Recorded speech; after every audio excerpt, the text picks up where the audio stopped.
Hi all, I'm Shelby Hartman, Double Blind's co-founder and editor-in-chief, and I'm here to talk to you about how much shrooms a beginner should take. We'll just cut right to the chase. A microdose is considered about 0.1 to 0.5 grams of whole dried psilocybin mushrooms. A low dose is considered about 0.5 grams to 2 grams. A moderate dose is about 2 to 3.5 grams, and a high dose is considered 3.5 to 5 grams or anything above 5 grams. That being said, stick around for some important context. People get really fixated on dose, but it's not quite that simple. There are a lot of factors to consider before doing shrooms for the first time. The first thing you really want to spend some time thinking about is what you're looking to get out of the experience. Are you looking to just have fun? Are you looking to go inward for spiritual reasons? Are you feeling like you're in some place in your life where you're just uncertain of your direction, you're seeking clarity, or maybe you're struggling with a mental health condition? If it's a mental health condition that's really severe, like diagnosed post-traumatic stress disorder or depression, or you don't even have to be diagnosed with it, but if you're struggling with something really severe psychologically, then there are a lot of things to think about before going into your first mushroom experience. One thing you want to consider is your level of fear or anxiety around having your first mushroom experience. Now, a lot of people feel called to a psychedelic.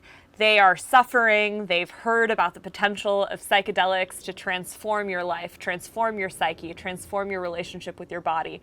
And they want to give it a try, but they're afraid. They're afraid of the potential of a bad trip.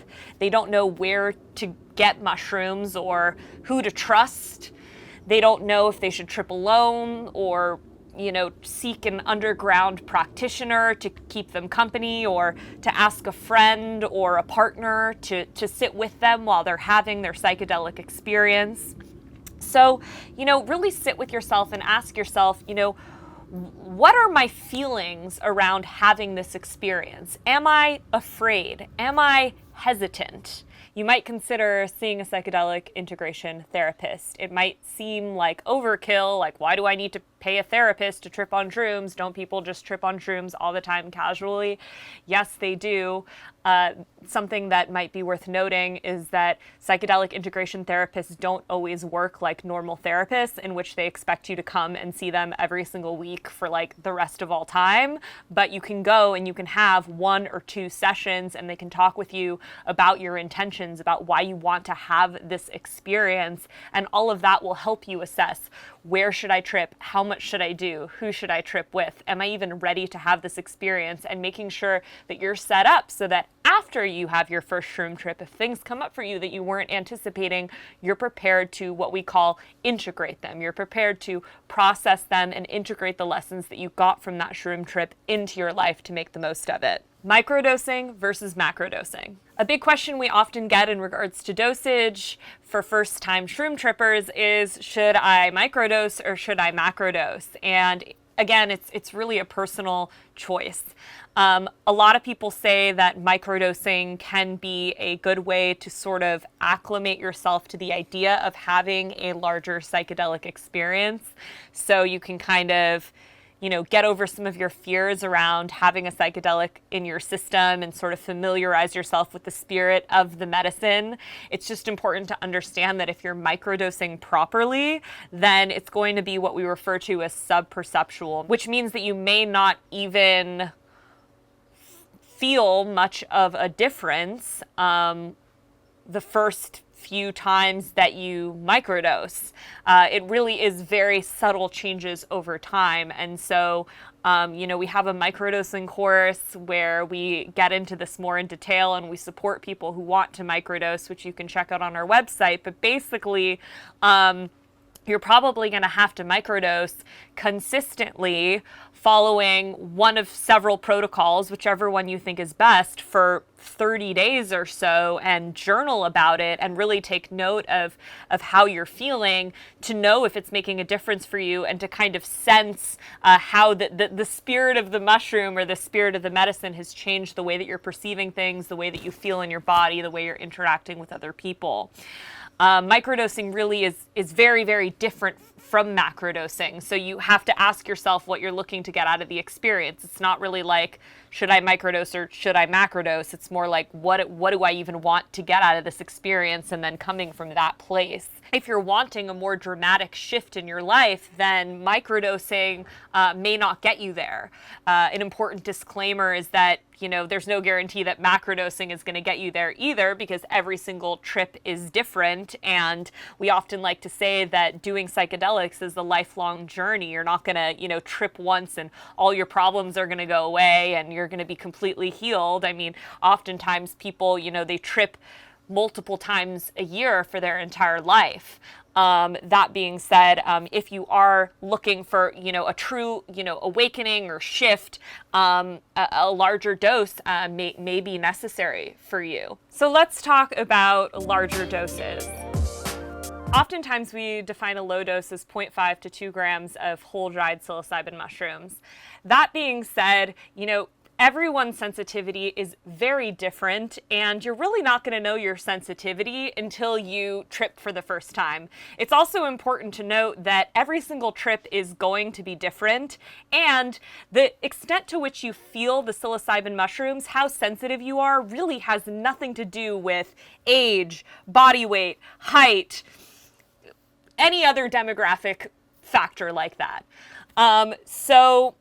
You know, in the psychedelic community, we often use the phrase start low and go slow. It's always better to start with less because you can always take more.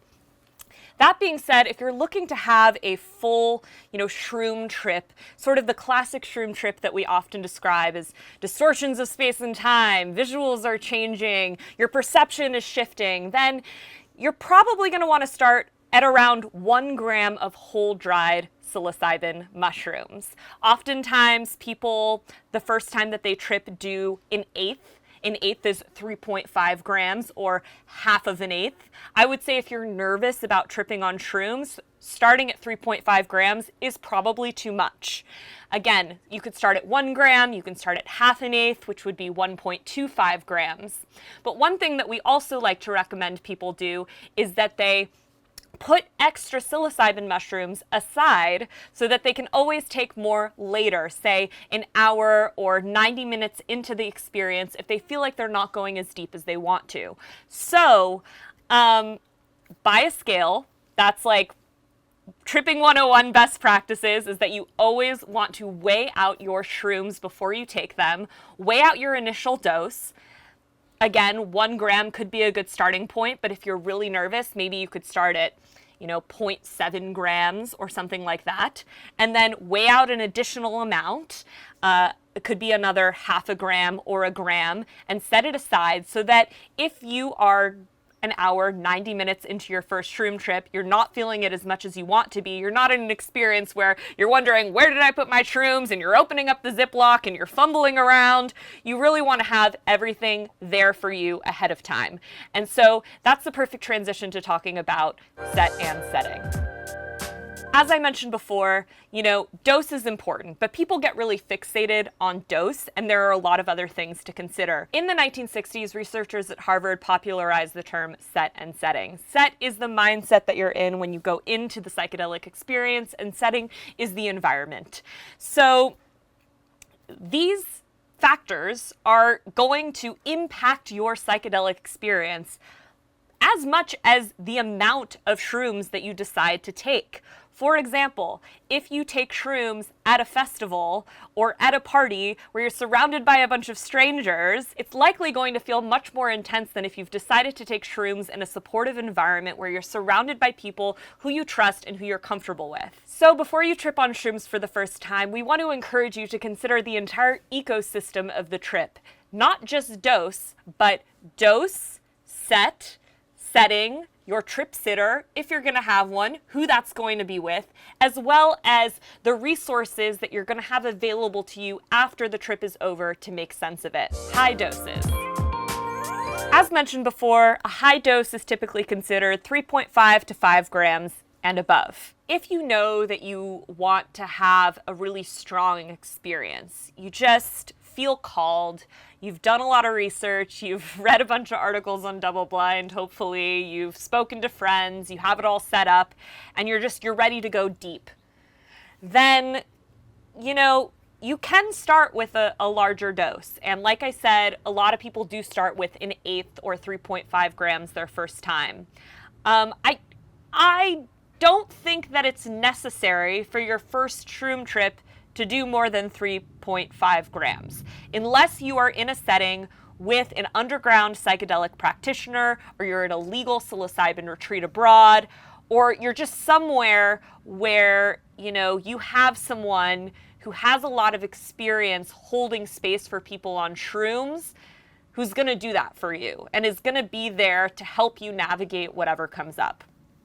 That being said, if you want to start with a larger dose, you feel like you're ready for that, that's okay. Just make sure that you do your research and make sure that you're prepared for whatever could possibly come up for you. And that's when we get to, talking about tools and skills for navigating a quote-unquote bad trip.